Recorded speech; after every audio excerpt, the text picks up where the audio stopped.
मैं हूं तारक चौधरी। मज़ीद अच्छी वीडियोस के लिए हमारे चैनल को सब्सक्राइब कीजिए और बर वक्त मालूमात के लिए बेल आइकन प्रेस कीजिए। बिस्मिल्लाहिर्रहमानिर्रहीम। अस्सलामुअलैकुम।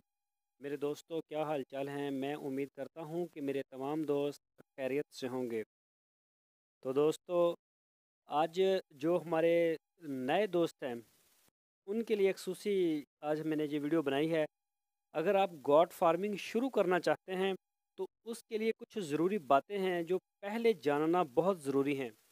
तो इसी हवाले से मैंने आज एक वीडियो तैयार की है, वो मैं आपके साथ शेयर करता हूं। तो सबसे पहले मैं अपना तारफ़ करवा दूं। मेरा नाम है तारक चौधरी और आप देख रहे हैं हमारा यूट्यूब चैनल DGF। और अगर आपने अभी तक हमारे चैनल को सब्सक्राइब नहीं किया तो पहले चैनल को सब्सक्राइब कर लें और साथ बेल आइकन को प्रेस करें ताकि हमारी जो नई लेटेस्ट वीडियोज़ है वो आपको सबसे पहले मिल सके। तो गॉड फार्मिंग शुरू करने से पहले आपको ज़ाती तजर्बा होना बहुत ज़रूरी है। अगर आपको ज़ाती तजर्बा नहीं है तो फिर आप कोई ऐसा मुलाज़म, कोई ऐसा बंदा रखें अपने के साथ, या कोई अपना मैनेजर रखें जिसको कम से कम 2-3 साल का तजर्बा हो, एक्सपीरियंस। ये बहुत ज़्यादा ज़रूरी है। इसके बगैर आप गॉड फार्मिंग नहीं कर सकते। तो इसके बाद जो है वो गॉड फार्मिंग के लिए आपको फार्म बनाने के लिए लोकेशन की ज़रूरत है। अगर आप शहर में तो फार्म बना नहीं सकते क्योंकि वहाँ पे तो वैसे ही इंसानों के रहने के लिए बड़ी तंगी होती है।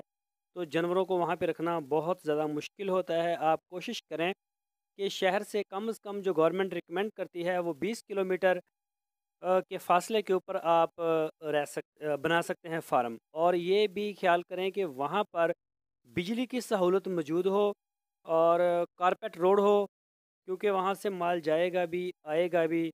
और उसके अलावा उसके नीचे जो ज़ेर ज़मीन पानी है उसको लाजमी चेक करवा लें ताकि वो मीठा हो, उसकी पीएचपी जो है वो बिल्कुल ठीक हो। किसी भी हवाले से जानवरों को क्योंकि पानी जो है वो किसी भी जानदार की लाइफ में एक मेन एलिमेंट है। तो इसका ठीक होना ज़रूरी होता है। ये ज़रूरी नहीं है कि सिर्फ इंसान ही जो है वो मिनरल वाटर पिएगा या अच्छा पानी सिर्फ इंसान के लिए ज़रूरी है, बल्कि जानवरों के लिए, चाहे वो मुर्गी है या कोई भी है, उसके लिए अच्छा पानी, सेहतमंद पानी ज़रूरी है। तो इसके अलावा जो है ना, गॉड फार्मिंग जो है बकरियों के बारे में हमारे नए फार्मर को जो मालूमात होना बहुत ज़रूरी है।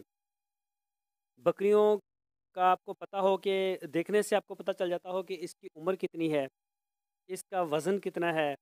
और ये जो है उसकी नस्लों के बारे में आपको अंदाज़ा होना चाहिए, जिस तरह के टैडी है, फिर देसी नस्ल की आ जाती है, सिंधी बकरी जो है, कामूरी बकरी है, राजनपुरी है, और इसके अलावा बीतल है, या फिर दायरादीनपरा है। मुख्तलिफ़ किस्म की जो भी ब्रीड्स हैं इसके बारे में आपको अवेयरनेस होना बहुत ज़रूरी है।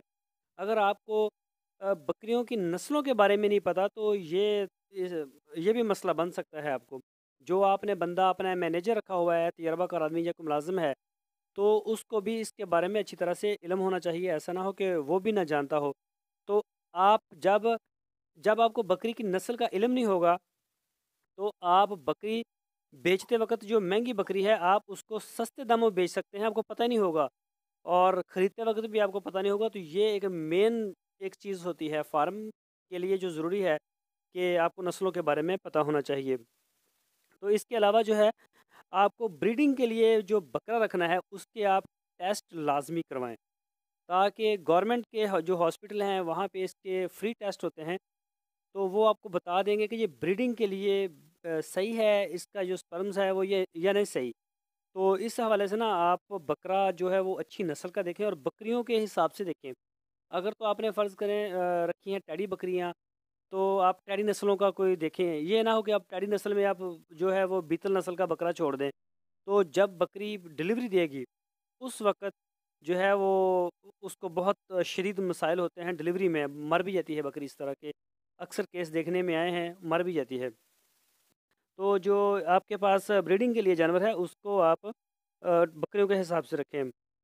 और इसके अलावा आपको बकरियों की जो खुराक है उसके बारे में पूरा इल्म होना चाहिए। जो सब्ज़ चारा है उसके बारे में, चारों की जो अक़साम है उसके बारे में आपको पता होना चाहिए। और आप जिस علاقے میں بھی رہ رہے ہیں وہاں پر جو موسم ہے اور جو جانور بکریاں پسند کرتی ہیں اس چارے کے بارے میں آپ کو پوری اویئرنیس ہونی چاہیے. جس طرح کہ میرے علاقے میں جو برسیم ہے، لوسن ہے، یا پھر آسٹریلین گھاس ہے، اور اس کے علاوہ جو ہے وہ روڈ گراس ہے، اور اس کے علاوہ گوارا ہے، جنتر ہے. تو ان چاروں کے بارے میں آپ کو اچھی طرح سے پتہ ہونا چاہیے، اور موسموں کے بارے میں آپ کو پتہ ہونا چاہیے کہ کس موسم میں کون سا چارہ بیجنا ہے. آپ کے جو پہلے آپ کھلا رہے ہیں چارہ وہ ختم نہ ہونے پائے، اور آپ کا دوسرے والا جو ہے وہ تیار ہو جائے، کسی قسم کی آپ کو پریشانی نہ ہو. ٹھیک ہے. اور اس کے علاوہ آپ کو ونڈے کا پتہ ہونا چاہیے، کس کمپنی کا جو ونڈا ہے وہ کون سا اچھا ہے، کون سا جو ہے وہ اچھا نہیں ہے. کہ میں فرض کریں بکری سے آپ دودھ لیتے ہیں تو آپ کو پتہ ہو کہ دودھ کے لیے یہ ونڈا بیسٹ ہے، اور اگر آپ گوشت کے لیے تیار کرتے ہیں جانور تو پھر آپ کو پتہ ہونا چاہیے کہ گوشت کے لیے جو ہے یہ ونڈا اچھا ہے. کیونکہ پورے پاکستان میں ہر شہر میں ونڈا جو ہے وہ مختلف قسم کا اویلیبل ہے. تو جو میرے شہر سے ملے گا وہ ساتھ والے سے نہیں ملے گا، وہاں اور نام سے کمپنیاں کام کرتی ہیں. لیکن اس کے بارے میں جاننا آپ کو بہت زیادہ ضروری ہے.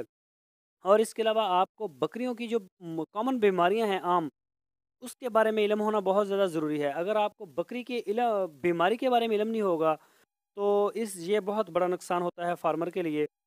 تو آپ کوشش کریں، آپ کو بکری کا جو بیماری ہے، مختلف قسم کی جو بیماریاں ہوتی ہیں اس کی آپ کو ان کے بارے میں پورا علم ہونا چاہیے. سیزن میں جو بیماریاں آتی ہیں جس طرح ہیٹ سٹروک آ گئی، سردی لگ گئی، یا کوئی پیٹ میں درد ہو گیا، یا اس طرح کا جو بھی ہے اس کے بارے میں آپ کو پتہ ہوگا تو آپ اس کا جو ہے ٹریٹمنٹ بہت کم پیسوں سے کر سکیں گے، کیونکہ آپ کو خود پتہ ہے اس کے بارے میں. اور اس کے علاوہ آپ کا جو ہے وہ ڈاکٹر کے ساتھ رابطہ ہونا ضروری ہے. کم سے کم 3-4 ڈاکٹرز جو ہیں آپ کے ایریے کے، ان کے نمبر آپ کے پاس ہوں، اور ایک ڈاکٹر جو ہے وہ آپ کے پاس آپ کے فارم کے اوپر وزٹ کرتا ہو ہفتے میں 1-2 بار لازمی. بالکل یہ رسک نہیں لینا کہ ڈاکٹر نہیں آیا یا مہینے بعد آتا ہے. ہفتے میں 2 دفعہ 1 دفعہ وزٹ کرے ڈاکٹر. اور اس کے علاوہ آپ کے پاس 3-4 ادر جو ہیں وہ نمبر ہوں ڈاکٹرز کے، تاکہ اگر ایک نہیں اویلیبل آپ کو ضرورت ہے تو آپ اس کو فون کر کے اس سے مشورہ لے سکتے ہیں، آپ ان کو بلا سکتے ہیں. تو اس کے علاوہ ایک اور جو چیز ہے، کئی دوست میں نے دیکھے ہیں جو فارمنگ تو شروع کر لیتے ہیں، یعنی کہ فرض کریں ان کے پاس 10 بکریوں کے پیسے ہوتے ہیں تو وہ سارا پیسہ انویسٹ کر کے بیٹھ جاتے ہیں، اور پھر بعد میں کوئی تنگی آتی ہے تو پھر بہت بڑا نقصان ہوتا ہے. آپ 10 بکریوں کا کام کرتے ہیں تو 10 بکریوں کے پیسے اس کے برابر، یعنی کہ جو ہے وہ انویسٹمنٹ پیسہ آپ کے پاس ایکسٹرا پڑا ہو. اللہ نہ کرے اگر اس میں کوئی بیماری آ جاتی ہے تو آپ کے پاس کم از کم پیسے ہوں، آپ کو پیسے کی فکر نہ ہو. آپ پیسہ لگا کے اچھی سے اچھی میڈیسن لیں، اس کا اچھی طرح سے ٹریٹمنٹ کریں گے. اگر آپ کے پاس پیسہ ہی نہیں ہوگا تو آپ اس کی اچھی ٹریٹمنٹ نہیں کر سکتے. تو یہ بہت ضروری چیز ہے. دیہاتوں میں جو ان پڑھ فارمر ہیں، میرا کئی دفعہ واسطہ بھی پڑا ہے، جب ان کی بکری جو ہے وہ 40-50 ہزار کی، یا کوئی بکرا ان کا وہ بیمار پڑا ہوتا ہے تو ان کے پاس دوائی کے لیے پیسے نہیں ہوتے. تو اس طرح نہیں فائدہ ہوتا فارمنگ کا. آپ کے پاس پیسہ ہونا بہت ضروری ہے. تو دوستو میں امید کرتا ہوں کہ میری آج کی جو ویڈیو ہے اس میں آپ کے لیے کئی حوالے سے آپ کے پاس جو ہے آپ کی معلومات میں اضافہ ہوا ہوگا، آپ کو ضرور اس سے فائدہ بھی ہوا ہوگا. تو اگر آپ کو ہماری ویڈیو پسند آئی ہے تو اس کو لائک لازمی کریں، اپنے دوستوں کے ساتھ اس کو فیس بک میں اور واٹس ایپ میں شیئر کریں. چینل کو اگر سبسکرائب نہیں کیا تو اس کو لازمی سبسکرائب کریں، بیل آئیکن کو پریس کریں تاکہ ہماری بر وقت معلومات آپ کو مل سکے. اپنا بہت سا خیال رکھنا، پھر ملیں گے. اللہ حافظ.